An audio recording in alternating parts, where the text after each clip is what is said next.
Une lumière verte a enveloppé la Terre et tous les humains se sont transformés en statues de pierre. Mais ils n'étaient pas morts. Non seulement leur cerveau gardait conscience, mais leur sang pouvait également circuler normalement. Sans activités humaines, le monde a été complètement renouvelé et les animaux ont repris le contrôle de la chimie du monde. Avec le temps, les hauts bâtiments n'existent plus, remplacés par une dense forêt primitive. Forêt. Bien que la nature efface les traces de l'existence humaine, elle ne peut pas effacer l'espoir de la vie. Tout comme le garçon devant lui. Avec sa volonté super forte, il reste non seulement éveillé en tout temps, mais continue aussi de compter les jours de pétrification dans son cœur. Et ce nombre est 3700 ans, jusqu'à ce qu'une goutte de liquide tombe sur lui. Cependant, Senku, qui s'est réveillé, n'a pas crié d'excitation, mais a calmement préservé la première scène. Après tout, ces pierres sont indispensables pour percer le secret de la pétrification humaine. En regardant le Senku nu devant lui, le singe à côté de lui était stupéfait à ce moment-là. Il s'avère qu'après plus de 3700 ans d'évolution, bien que le singe ait maîtrisé un système linguistique unique à ce moment-là, il n'est toujours pas nécessaire de le mentionner, mais en tant que plus avancé.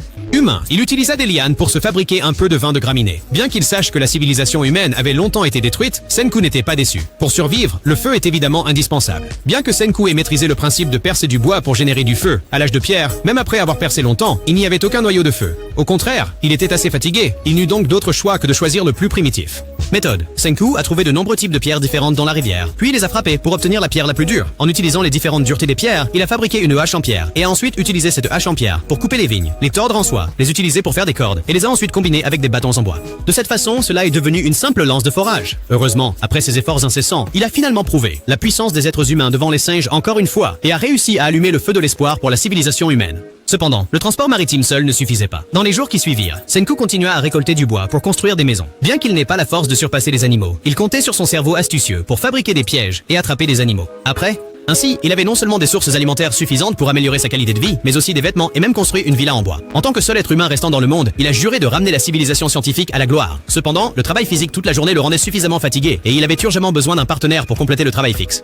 Alors, il pensa à son bon ami, Dashu. S'il pouvait le ressusciter, alors les choses seraient faites à moitié et il pourrait se concentrer sur la recherche scientifique. Heureusement, Senku observait attentivement. Il trouva un doigt lourd à l'endroit où il venait de se réveiller. Rien qu'à partir de cela, il était sûr que c'était son bon ami, Dashu. Mais le déterrer ne suffisait pas. Pour faire revivre l'arbre, il est évident que des facteurs externes spéciaux sont nécessaires. Par observation, il découvrit une grotte étrange au loin. Quand Senku est entré, il a senti une odeur piquante. Pour le vérifier, il a pris un cheveu pétrifié pour l'expérimenter. Comme prévu, après seulement 2 secondes et demie, le cheveu a été libéré de la pétrification. En voyant cela, Senku était ravi, pensant que l'arbre pouvait être sauvé, et prit immédiatement une bouteille d'acide nitrique qu'il versa sur la tête de l'arbre. Cependant, étrangement, la statue de pierre ne réagit pas du tout, ce qui le troubla immédiatement. Cependant, peu importe le nombre de tentatives de Senku, les résultats n'étaient pas satisfaisants, et les sujets expérimentaux ne se débarrassaient pas de la pétrification.